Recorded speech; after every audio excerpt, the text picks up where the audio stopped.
Welcome everybody to Less Than Geek's first episode covering the Star Wars LCG. Today we have a top 8 elimination game from the Florida St. Petersburg regional tournament. My name is Travis. And I'm Reverend Joe. And in this particular game, I am playing over on the right side with my dark side deck against Rene from Miami with his light side. My exact dark side Sith build here. I have 2 copies of Vader, 2 of the Emperor, standard stuff there, right? 2 Mara Jades, 1 Council of the Sith, 1 of the Tatooine Crash Jabba objective, and 2 copies of the Slave Trade. Renee's running a mostly smuggler deck, actually. I guess some people would call it like Super Friends, So he's got 2 copies of Han, 2 copies of Chewie, 2 of the Falcon, 2 May the Force Be With You with the Echoes of the Force Cycle Yoda in it, of course. And 1 Gamor Run, since it's limit 1 now per deck, and 1 of the limit 1 Balance of the Force Obi-Wan. So, right now, it looks like I'm just starting out, trying to cycle cards. The Dark Precognition there or whatever. I think I've followed the Jedi out too. I think it's probably like the one that you can't see. But, it's hard to tell. I've got the Tatooine Crash here. No, actually, I remember this game now. I actually have the Slave Trade and the Tatooine Crash out there. It's a pretty good start. It's going to be a little challenging on the resources because he's starting with the Scum and Villainy affiliation card. Yeah. Generally speaking, you start with the affiliation card of whatever is least represented in your deck. So it can be a little dangerous if you end up with multiple objectives of your lower quantity. Yeah, so I have a 7-3 split in the deck, and with the 4 objectives, I drew all 3 of the green ones, which is very low, very, very low chance. That is challenging, although it's a fortuitous start for... Looks like you started out with Mara Jade there. Yeah. I basically kept that hand because of that, because it was about the only way I could try to play out of that. And I think I might have a Slaver also, but not like a 1-cost guy. But I had her in a money. I had her in a library. So on the next turn, I can play a Slaver and a 2-cost guard or something. That's a good play. So I can kind of play out of this, but yeah. That's a strong opening hand. Now, did you have enough in your hand to try to win the edge battle? Were you looking at pretty good icons, you think? For when he comes to, if he comes to attack you first turn? Was it something that you could dump your hand to play out of? Maybe, yeah. I don't remember exactly. I just remember that basically because I had her and a money, because I could at least put her down first turn, which, I prefer to have a couple 2-cost guys or whatever, but, again, without more than 1 red resource, it ain't really happening. So, just because I had her and a money and then a Slaver to play with a 2-cost guy on the next turn, I had to keep it. I don't remember the rest of it. Yeah, and with the Yoda that he's playing the Yoda that has a large amount of unit damage. It isn't quite as good in the early game. If he was playing the Tactics Yoda, it would be a little more dangerous to have Mara Jade there, because if he won the edge battle, he'd be able to Tactics you down with 3 tokens, and even with the elite she'd get for being... Well, she has shielding too, so she's going to block 1. Yep. So she's actually pretty resilient against that, but, it's still without having more units on the board, and him being able to direct it, that is kind of still would suck. Now, it was a good play for him to be able to get Yoda first turn, because even with Mara's 3 icons? Yeah. 3 icons to commit to the Force, Yoda's still going to be able to take that Force back. Well, he's also got Gamor Run going. So he flips something on the first turn, but... Yeah, that's kind of what's nice about Mara starting out against him, too, is that she, obviously before Yoda hit, but, she herself is pretty good at grabbing the Force even against, just the 1 card on the very first turn. Yep, and even if he gets one of his high Force icon cards early in the game, that's 1 card that is no longer in the deck, and that's something that can help you later on down the line. But if you win the Gamor Run, if you actually win the Force Strike with it, it goes in your hand. So... Yeah, but still, and when I played him in the Swiss, there was at least one time he got a really bad draw with that Gamor Run, really bad luck, where he had attacked and, after I defended or he tactics down or whatever, I had nothing left, so he just needed 1 icon to win it, and he had nothing left. He was just going to use Gamor Run to do it, and he flipped over like a twist of fate, which is just horrific when that happens. Which is what you would call a twist of fate. It's bad enough that can happen with one of the resource cards too, but that losing a twist on top of that is even, and then your opponent knowing, hey, there goes one of the twists, that's even worse. Well, also with see, there we go, Slaver and Guard, boom. I figured you must have had the Slaver because you did go and do the capture, which you almost never want to do unless you have some way to sell it back for a profit. I guess I did. Well, looks like you have one under. I just have one under Tatooine Crash, which isn't quite as risky because it doesn't automatically give it up. Yep. But yeah, I don't know. I don't think I've actually done the slave trade one yet because I might have been afraid on his first turn he'll play even if it wasn't Yoda, like that something plus Gamor Run had pretty good odds of grabbing it back from her anyway. That is true. But yeah, now I can catch something potentially and then like try to sell it back real quick. I think okay, so Mara, she doesn't have her saber or anything, so she can go in with targeted strike, kind of threaten Yoda, but only for 2, so that can't just outright kill him. Mm-hmm. But I think I might be holding on to like a choke or something like that. So. Yeah. Or even the threat of doing it. I mean, this game is all about bluffing a lot of the time. Yeah, exactly. Now, one thing that's nice about the Gamor Run that he's playing in his deck right now, several of his resource cards, you're saying sometimes you get unlucky and you flip that, but he actually has several resource cards in that deck with Force icons. Yeah, the Falcon one and that one, yeah. Which can be a pretty strong play sometimes. Yeah, there was definitely once in one of the couple games we played where I saw him start to flip the card, and I got excited because I could tell it was a resource card, and then it was the Falcon one that had 2 icons on it. Yep. But, yeah, so here, the other thing is I got a guard on the table. Yoda so far... That was only at like 2 right now, because he actually just played him. He didn't even play the event to get him, I don't think. So the Dow was only at 2, so he doesn't have a ton of units. It looks like from the resources that he's used, yeah. So he doesn't even have it. With the royal guard, I'm actually in the shield and everything. I'm pretty resilient to that. I've got that Yoda has 1 black tactics and 1 black objective damage in addition to just however much. I believe there's the force choke you were talking about. Yep. So I guess he figured if he defended, like I can just shield the tactics. And then he just shoots for 2 damage, but I got 6 health total with her in the guard. Yep. So you're feeling pretty safe about that. I mean, I guess I guess you can argue he should have defended anyway because of the target strike. But I guess he figured that if I didn't have the choke, he could have held the force. If he defends, he doesn't actually get to hold the force. And now with the objective sets that he's playing, how many heat of battles were you counting on? Chewbacca comes with it, so he's got 2. Yeah. But still, even if he had a heat there, I mean, again, I got still have 6 health even. And that's not even counting the shield. That's assuming the shield takes care of the tactics. But yeah, so, I mean, we both have 2 heats. Vader and Chewie have them. And plus there's that event that Chewie has or whatever. Now these guys, the Wolfmen, they're cute in here. So I was able to win the Force there. So he has to reveal the card for Gamor Run at the very beginning of the Force phase. That's first. Okay. So then you know what it is. So then exactly the current player, whoever's turn it is, can still commit. Yeah. So then I'm capturing a card. I'm selling it back. It's just a generic Wookie without life debt on table. And it's only, doesn't do that much without Wookie Life Debt. It only has 1 icon. I draw 2 cards off that. Boom. And the worst case scenario is one of the greatest things the Wookiees can do is let the Wookiee win. Yeah. But even in this case, like we were talking about, with the Royal Guard, it's not a big swing at this point. So. Yeah. There are times when it can be a crucial card to play, and this is not one of them. Looks like he's got that Cloud City operative. He's got the Falcon. He's got the Wookiee I just gave him. Obviously, he's got Make Your Own Luck, or whatever. And let's see the other 2. I think a Bamboozle and then something else.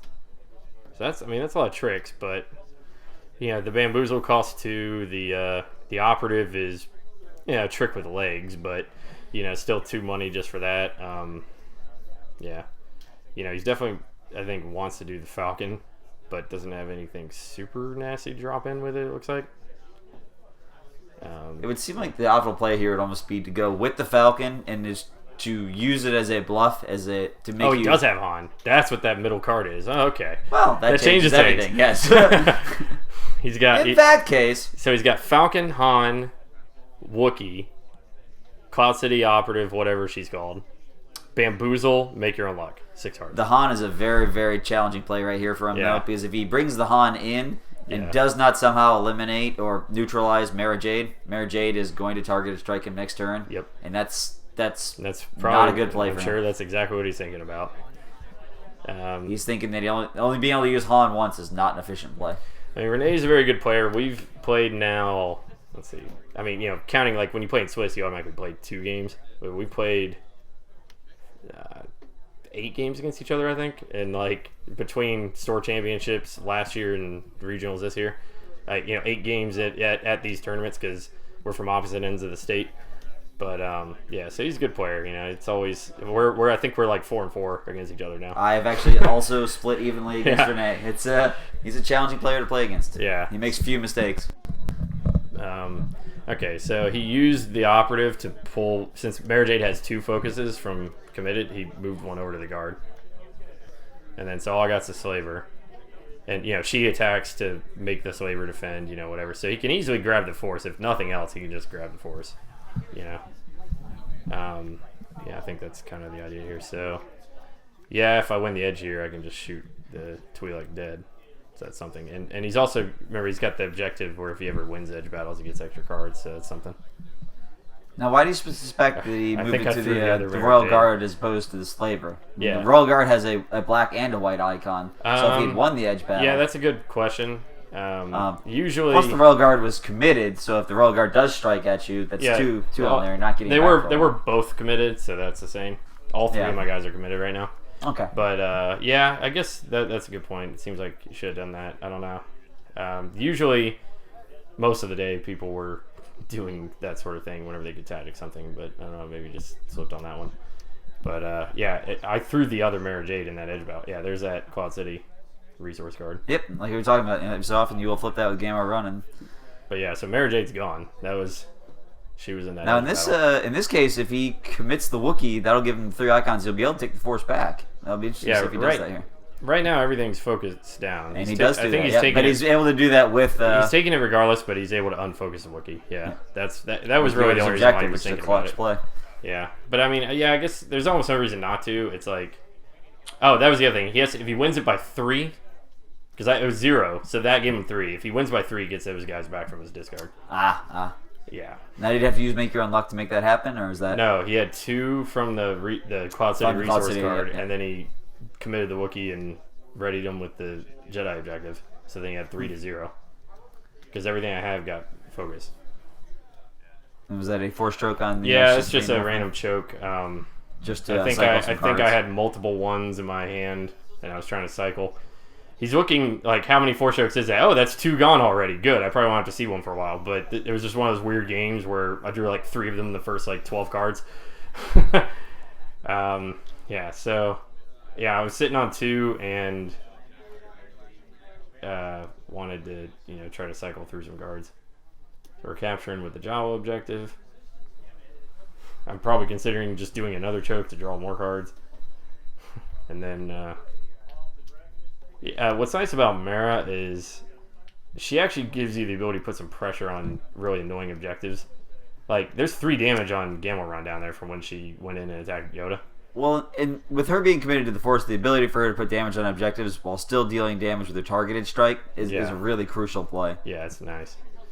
Okay, so that's the little advisor. Almost doubly so in a situation like this where he's got his Wookiee, who's not generally committed to the Force, committed. Yeah. I mean, it's almost like being able to tactic. So that advisor is pretty useful, pretty important there. I've only got 1 in the deck, and I drew into him at this point. That was something I was definitely looking for, to hopefully get by, about mid-game here. So now I have 2 red resources, as long as I can keep him alive. But I at least have a guard on the table to protect him, The other units down there looks like just a stupid security team. Aquatic security team. And probably aquatic scum. They are ubiquitous. Yeah, there's only 4 of them. So I think I'm sending one of the tactics guys, maybe the advisor, to go attack, somewhere to just try to burn defenders. He's got 1 health, but again, I got the guards, so I feel kind of okay sending him in, okay, so we're defending with that guy. And I might even be sitting on that Force choke waiting for him. Okay, that's all you're sending? Okay, cool, choke it. Now it's time to tactics the other one. Yeah.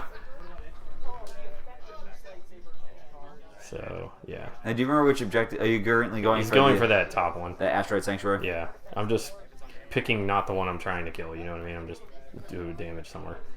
So, yeah. Somehow here, I think I go in with Mara. Or I send something to attack that Gamor Run and somehow don't kill it. And I'm like, I should have just sent Mara and been sure. But I wanted to keep her for defense. And I'm not sure how that happens. Because it seems like you send to that security team, it's dead. But he pulls some trick or something. That is just a... I've often discovered against the smuggler deck, it's one of those particular decks where... Oh, he swindles them. Yes. He's got that 1 money there, yeah. Yeah, I was like, I kind of walk into that and it wasn't even like I was thinking about Swindle for something else like 2 turns ago. It was one of those things I was calculating it in then, and then I just wasn't thinking about it now, and I walk right into that. I do worry about destroying an objective at this point in the game, only because since you haven't seen a Wookie Life Debt yet, that could be a crucial turning point in the game. But Gamor Run's probably more like you get Gamor Run off the table. Yeah, knowing that that's gone is particularly knowing that he's not going to flip another one is a beautiful thing. Thank you, FFG. Yeah, Gamor Run is bad. Get rid of that. Even May the Force be with you. It is strong. It is super strong. But I can even live with that compared to Gamor Run. Gamor Run just gives them too many ways to win the Force on both turns, which can be dirty. If it's too easy if you do get all tactics out and defend it out or whatever for him to just flip over a card and win the Force on your turn.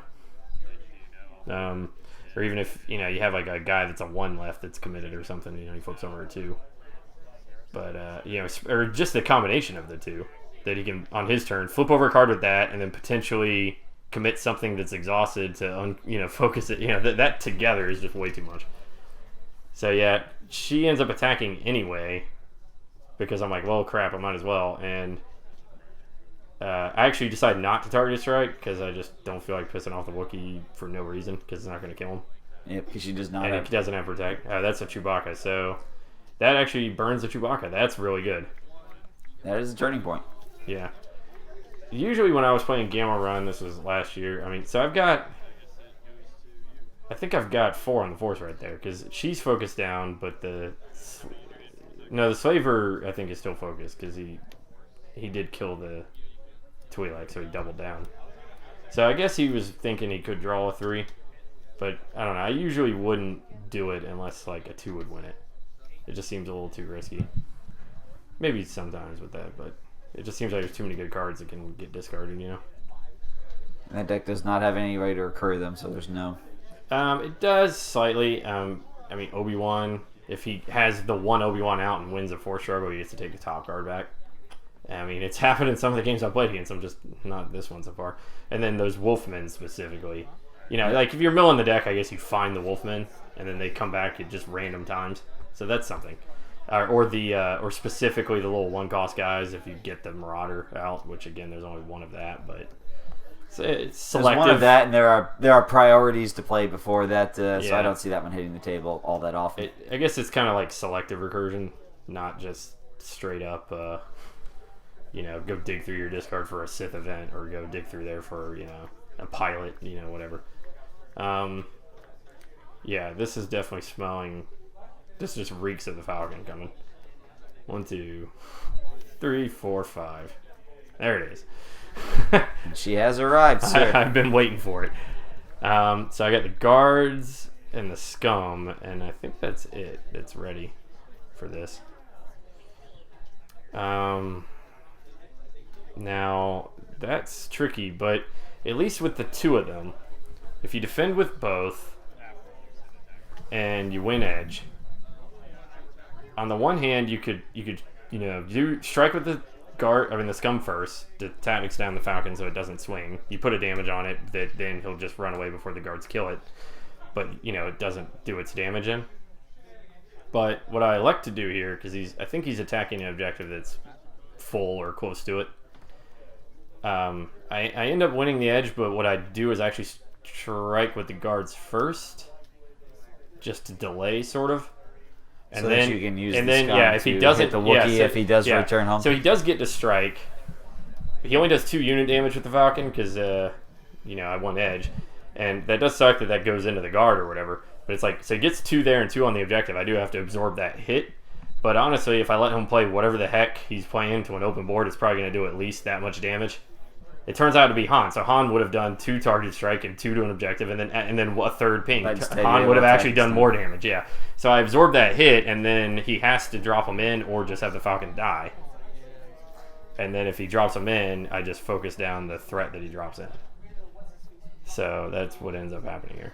Now, one of the plays that he made that I like a little more is that he waited on the Falcon, not playing it last turn. Right. So that this turn he can play it. He has to double down his Cloud City Casino to do it this turn, but next turn he's able to use all the other 5 resources to drop it again.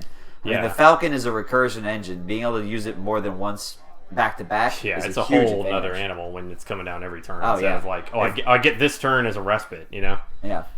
Yeah, it's dirty. We had a pretty good edge battle here. He threw in. I definitely twisted. This was one of those where we twisted each other. We both twisted and were bluffing. And I was like taking a long time and thinking, and I put in like a Sith library or something to try to bluff him into throwing more stuff. And then we both had twists. And he said something. He was like, I can't remember exactly what he said, but he said something like, "Oh, you trying to hustle me?" Just like that. It was cracked me up. I think I'm sitting on both of my twists though. I think I might be double twisting in this. That might have been a different game, and I was kind of deliberate because I have a bunch of cards. Yep, double twist. I have a bunch of cards from that slaver. Although, I mean, yeah, the twist is a little easier to take for him right now because he's dealing with the edge 1. Yeah, I mean, making you throw it first is a huge advantage. It's not it's not maybe the ideal place to double twist forever, but like when you have a bunch of cards and you get a couple twists at once, it seems like when you have 2 twists, you almost have to double twist because it's like you can't do anything else. It's a psychological advantage. I mean, I don't. You might get him to rage quit just on that. Yeah, but I mean, you're also kind of telling them that you're probably out of them. I mean, he's seen like a Jawa pod and he's seen a council, so he might think I might have 3s, I might have 2 councils or something, but yeah, I just threw in 1 icon there to meet him, and he's got obviously whatever 1 card he's playing to drop in, and then he didn't want to throw the other one. The other one, it's a bamboozle, so I guess he figured it's only 1 icon. It might have not been enough anyway if the card I put in was like a 2, which is very likely. Yeah, and the bamboozle's a good trick, but, and he's got a lot of money. Over the next couple of turns, he's looking at 5, 6, 7 money turns, you know? That's true. So, yeah, he just takes it. And I guess he was probably thinking I might do the scum first, so then, Han gets free reign. But, I mean, like you say, he still gets some damage in. I guess he decides to shoot the scum because he might think that then if it'll just die if you lose a force. But you can still protect that damage. That's true. Yeah, so Han comes in, tactics him. And he said something like "clever girl" with this or something. But yeah, he will be flipping the force back, I think, because he's just got that Wookiee there. Even if he attacks with the Wookiee, he'll probably then he has the old "I need to not draw 0" with Gamor Run. If the Wookiee wants to put free damage somewhere. But yeah, I mean, the other thing is if he keeps the Wookiee out, he can. I know Han ain't great committed, but he can even commit Han to bring in any freaking Wolfmen hiding. And you get to ready Han with that's what I'm Jedi saying. objective. So they're ready on going forward. It sucks to have him committed, but with no protect, he's 1 Vader force stroke away from dead anyway. So it's the twist. The 0, yes, the other twist. Well, he's already got the 1, so he can't lose the twist. But by doing that, he gets the Wolfman. Yep. And he gets Han for defense if need be. Maybe forget the Wolfman this time though. I feel like there was probably one time that didn't happen. Yeah, so that does kind of suck because he could be handy right now. Yeah, so the scum takes the damage, but I use the guard to keep it alive. And was that the final damage on the guard? I think it's the first damage on the guard. Actually, he shot the scum directly for 2 because I guess he thought he would die to the force or whatever. But you can still use protect for that. The guard is still focused from double striking or committed strike or whatever. But everything else is ready to go. There's a couple damage on the scum, 1 on the guard, and that's it. So we're doing. I'm doing at least a pretty good job here, just kind of drawing through the deck by abusing that slaver. From turn 1, that guy's drawn a ton of cards. I remember he didn't hit till turn 2 because turn 1 was the mirror. Oh yeah, turn 2, yeah. But still having the capture cards do like the crash and stuff right away. So yeah, well, being in a position where you don't need him to fight has been crucial for you. Yeah, I mean, you seem to be flooding the board with it. This has definitely been making lemons of lemonade with the or lemonade from lemons, whatever with the green objectives.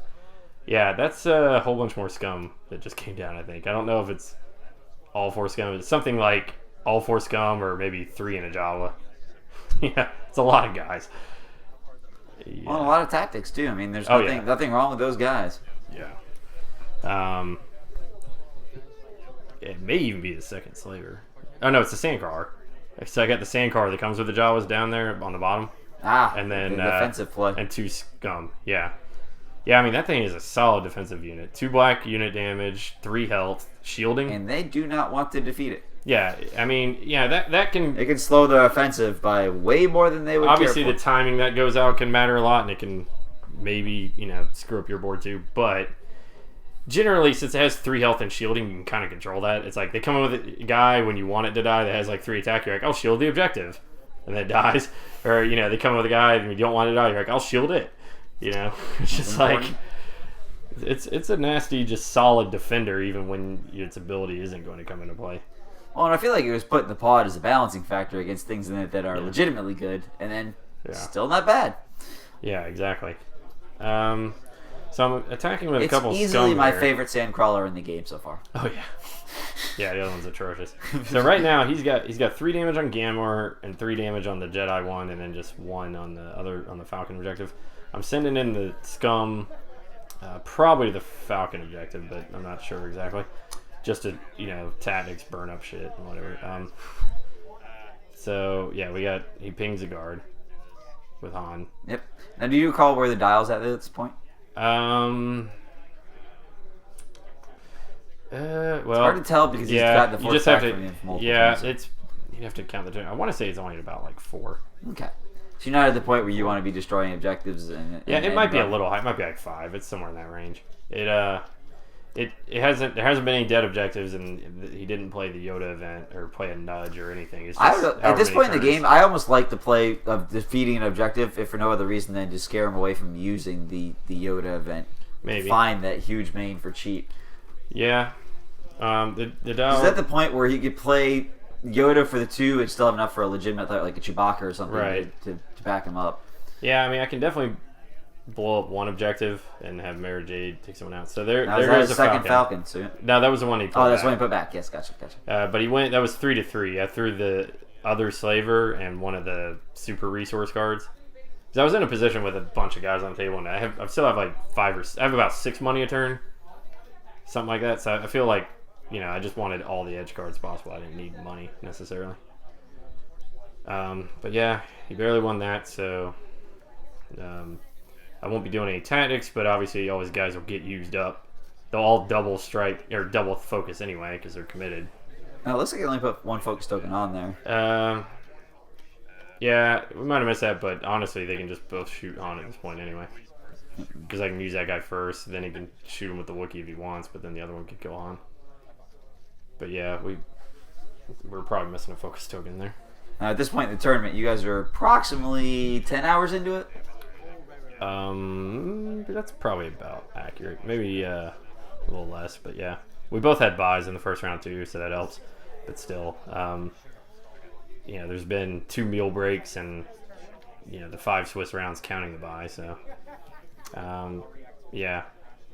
So things happen, but yeah, Han's dead. Everything's used up. I think. Okay, no, the Wookiee wasn't there. I was thinking that maybe for some reason the Wookiee didn't go in, but yeah, he just shot and killed that guy. I think he was also thinking, like, he's so used to the Wookiee having the other icons. He was like, oh yeah, it only does 1 damage, right? The deck that he's playing is an entirely different animal depending on whether or not Wookie Life Debt has hit the table. Yeah, it can be. It's one of those objectives that just with it and without it, you have to play entirely differently. Yeah, if he had Wookie Life Debt instead of maybe the Falcon objective right now, that would be dirty. Many of his cards are not nearly as good without the ability to protect them, which is one of the reasons that when I play the Wookiees, I like to play with both the Wookiee pods, just to make Wookie Life Debt that much more meaningful. Yeah, and before that even, around the first cycle or so, I would play like Han, Chewie, and the Falcon, and then play Luke and the Jedi Guardians. So you always had, some guys that just had protect, whether you had a certain objective on the table or not. Well, I mean, many of the scoundrel, the smugglers and spies characters are fragile. Yeah. And what he's used to back that up is Yoda, who's not not particularly high in the hit points or the protectability either. I mean, he would really rather have a Wookiee standing next to him. Yeah, I mean, he's got, with Yoda and Gamor Run and stuff, like, he's got all sorts of control over the Force, and then he's got the Obi-Wan to take advantage of it, and the Wolfmen to take advantage of it. Well, even the Wolfmen are only 2 life apiece. Yeah, so, I mean, you'd like to be able to keep them on the board. Yeah, it's not so bad. I mean, they come back, though, you know, the way they come back. They can come back pretty frequently. But yeah, and maybe Obi-Wan grabbing things. But yeah, it would help a lot to have Wookie Life Debt instead of...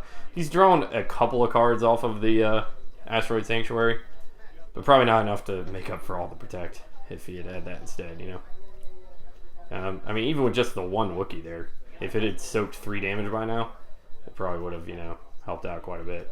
He would have kept that Twi'lek around just to have a Tactics on the board for another turn or 2, and then possibly still have this thing around to save Han.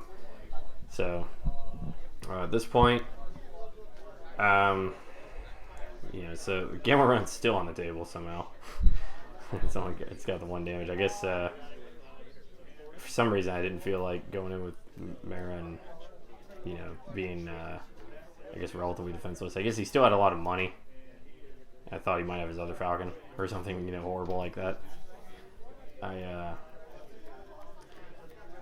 This might be, yeah, well, I guess it's not super close to time, but we, for some reason, I captured, on this turn, I captured one of his money cards with the Utini, but I didn't capture the big 2 money card because it wasn't ready this turn. There was something about this turn I just did not, I felt uncomfortable or something with what I had in my hand. I just didn't want him to, you know what I mean? I wanted as little money as possible. Yeah. So he had 4 money this turn instead of being able to, you know, there's something about him like having the other Falcon potentially. It just scared the crap out of me this turn. And I didn't want it to happen. So, you know, I wanted that reprieve from the Falcon that we were talking about. You know. Well, there's a significant amount of damage on the guys you have on the table. Yeah. So with a Chewie attacking, somebody defending, and let the Wookiee win, he could potentially take out several guys this turn. Yeah, but that's a dangerous thing to have happen. Luckily, it seems like he doesn't have the other Falcon anyway. But I don't know why I was paranoid about that. Yeah, something might have tipped me off to Bamboozle at some point too, and you know, thinking that if you just take away money, it becomes harder to use that effectively. It does, because you're not able to play the Bamboozle and a legitimate threat. Yeah, I mean, like he had Chewie for 3 and a guy for 1, so he could have only played one of them, or you know, played like the 1 Gauss guy and then that. Also, like we were talking about earlier, with the 4 resources as opposed to the 5, he also was not able to play the Yoda event to get Yoda and still play Chewie. Yeah, like Bamboozle or something, or Chewie. Yeah, or I mean, he could do that in Bamboozle, but not. The number of combinations of things he can't do anymore is pretty significant. Yeah, that was the other thing. I was thinking maybe add another Yoda. Like, if you play Yoda without the event, the other one's 3, plus like a 2-cost guy or Bamboozle, you know? Now, another consideration here is when you take the smaller resource and you sell it back to him, you're giving him a 0 icon card and getting 2 cards for yourself. So you're giving yourself a pretty significant I think that might have been another reason why I took it, because I figured I'll also sell this to him before an edge battle or something. Yep. I think he might have used his other choice there with like 2 or 3 crap cards, like a heck of a bluff, and then burned my edge hand kind of, and then he threw that other Wolfman, so they're both in there to win the edge. Oh yeah, this is with just the higher hands. So he tactics down my slaver that's on the Force. He did, you know, damage to the objective, which I had shielded with the Sandcar, and then he just shot the Sandcar or something. Yeah, Exec Protect the other guy. So Sandcar did a couple damage to that thing. You know, it's focused for striking or whatever. Chewie's coming in somewhere. I had so many units over here, though. I mean, most of them are focused down now. I think all I got is the guards and maybe a scum. It's odd. You've gotten a lot of units on the board without getting one of the 2 big Sith guys. I'm surprised that the game has gone this far without one of them. I mean, yeah, Mara's kind of holding down the fort. Mara and a guard. Oh, yeah. Has done pretty good, but yeah. He, oh no, everything's focused. Yeah, Chewie does get this straight up. I'm going to go slap something for 3, and there ain't much you can say about it, which is unfortunate. But, yeah, Chewie was going to wreck face anyway, and I was afraid of being in engagement with him and things like that. It wasn't too much I could do against Chewie this turn. But at least, you know, he was limited on how much he could throw out with taking his money. So now he can free up one of his guys, with the thing. I'm surprised he doesn't go with Chewbacca. Yeah, and it seems like he would go with Chewie. I'm not sure why he wouldn't. But maybe he figures... Maybe it's one of those things where, like... He figures this guy will die and he'll get the card back. He doesn't want it, like, Chewie to actually be doubling down and stuff, you know? Or, like, selling things at the end of turns. And that slaver is making some money. My God. Like, how many times has he done that? Lucrative business we have going on here. Good Lord. This is hotcakes preferred. And there's a Council of the Sith. Why not? Let's get some more card draws. So, did he commit that guy and not free him up? It does look that way. Huh. Yeah. I don't know. I guess we maybe missed that too. That's rough. But this is only defender, I would say so. Yeah, he might be a 4-stroke away from dead here anyway, or something. Yeah, we'll see. Vader's due to maybe show up and do some ping. And Mara's still. It's kind of risky. I can't really target strike Chewie because then what's that 4 damage coming back? Unless I had a saber and could hit him all at once. That's true. Honestly, either saber would do at this point. You just need to give her another unit damage. I just saw the Emperor pop up off the top of the Oh yeah, big Papa Palpatine. Why not? Mm-hmm. Yeah, he's probably due to come down here. Okay. Yeah, I might be getting frightening close to the bottom of that deck. You have to actually keep that in mind. His slavers, every now and then, that happens. Let's see. We got. I believe that's Mr. Vader himself. Yeah. Yep. Good stuff. Recognize that art anywhere, huh? Yeah, it is a striking pose he's got there. Yeah. Striking some troopers.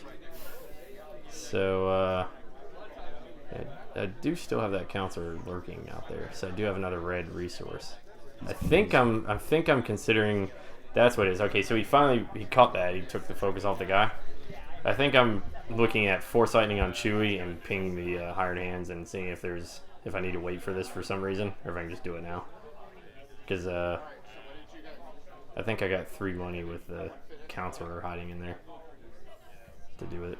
Yep, it looks like your bottom objective, the affiliation card. 1, 2, 3. Yep. Foresighting Chewie. Vader kills the hired hands. And it's open board for the dark side. Yep. Yep. That hurts. So, now we can blow up some objectives, get that dial up, probably play defense for like 1 more turn, something like that.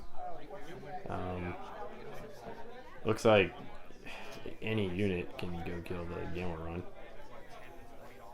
And I could send, Vader or Mar, like one of them to take out the Yoda objective. Keep the other back for defense. At this point in the game, it feels like you're not even worried about a Wookie Life Debt coming up. You need something more aggressive like the Yoda objective or like the Gamor Run. Yeah. Yeah. It seems like too little too late for him to even break that I think out. I used Vader to blow up that middle one because the target strike for 2 into the Wookiee doesn't really help. The Wookiee's presumably focused down anyway unless he uses them to bamboo or something. Not that I don't have plenty of tactics, but Mara can, if I'm just trying to survive another turn on defense or whatever, she can always shield the objective or something, Yep. So yeah, Vader kills that one, and then I just have to figure out which scrub I want to give up for the turn. Probably like a scum or something. I'm probably debating between the scum and the slaver, but he helps hold the force or something. So I don't know. Between the tactics and holding the force, or maybe even the guards, since they're all beat up. Yeah, it's the guards that do it. There we go. Moving that dial. Yep. Yeah, it's up to at least 8 now. I know that much. Maybe 9. It's in that range. So yeah, it's close enough that if you had another turn after this and it ticked up and then you blew up another objective, it would be game. It's enough that you're threatening him so that he can't go full ham on you. Yeah. It's too dangerous. Yep. So that's his card. Or his turn, I think. All right. Oh, I'm considering selling at the end of the turn, right? Which I guess I say no. I'm just going to cancel. That looked like the other Vader. So that's good for edge, on defense here. I don't think he's removing your Vader from the board.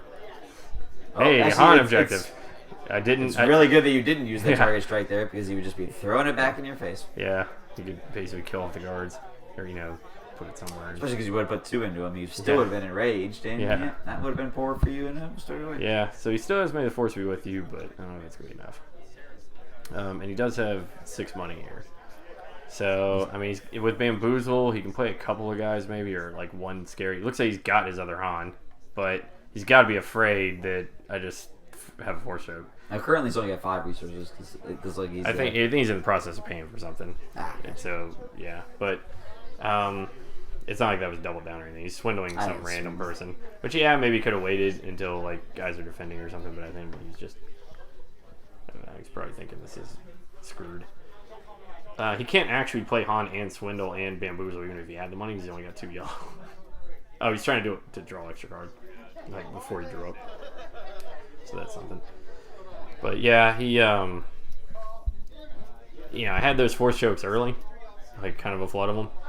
Now I've been through a ton of the deck with the Slaver, but I've still probably got about 12 to 15-ish cards left in my deck, somewhere in there. And there's I think there's 3 chokes in the discard. So he's thinking, oh, does he have the 4th one? Does he have the 4th one? But even without, Han's awesome, but I don't think Han can do all this by himself. No, Han is a card that you really like to see when you're winning, so you'll win more. Yeah. He, with his low life total and his offensive nature, it's difficult to use him to dig yourself out of a hole, especially with this many guys to kill. I mean, he can kill off maybe a couple of weenies, a few of them to try to call you back a bit. But if it's trying to kill the awful weenies, and then there's still some big guys, and then you have to blow up objectives too, that's a little much. Yep. He doesn't really blow up objectives, So yeah, there's really nothing. I mean, even if he had a Falcon here, and he had Falcon into Han, that's still rough for pulling this off. I think maybe doable, but. The problem with the Falcon and Han is he would be doing damage to multiple different objectives, and I don't think they're not nearly. I think we're at the point now where time has been called, and this is the last turn. I could be wrong, but I think it is. So, I mean, every point of damage. So the scoring system that they came up with a little while ago. There's the 4th Force Choke, by the way. The scoring system for the elimination rounds. Yeah, they. Basically, the light side player scores 4 points for each objective destroyed. If it goes to time, this is the scoring system they use to determine who advances now. Since you're not playing a match, you can't do tiebreakers based on that. So the dark side player, basically, if they get the dial to 4, they get 4 points. If it's between 4 and 7, if they get it to the 8 threshold from 8 to 11, it's worth 8. So right now, I've got them 8 to 4 there, and then you score another 1/10 of a point for every point of damage on the opposing objective. So he's got something like 4.5-ish. And I've got 8.1. And then whoever holds the balance at the end of this turn gets another 2.5, but that's just not enough. So if he had enough Falcon on there, blowing up one objective and putting a little damage out, like you were saying, may have actually been enough to then grab the Force with May the Force be with you. Yep. That may have been enough. But yeah, having the Force choke. Han is dependent on the Wookie Life Debt. I mean, just like Han in the movies. Right. Without somebody watching his back, he's gonna get killed, and he's not gonna get it done. Yeah. So I mean, that situation, if one of those 2 objectives that had flopped at the end had been a Wookie Life Debt, and he could have moved that damage over, one or both of them over to the other guy, he'd be in a much better spot. Would have changed the game. Yep. So that'll do it for this episode. We'll be back soon with more coverage from this event. I'll take you all the way through the final match. Don't forget to comment, like, and subscribe, and always remember, don't get cocky. Yeah. We'll see you next time. Thank you very much.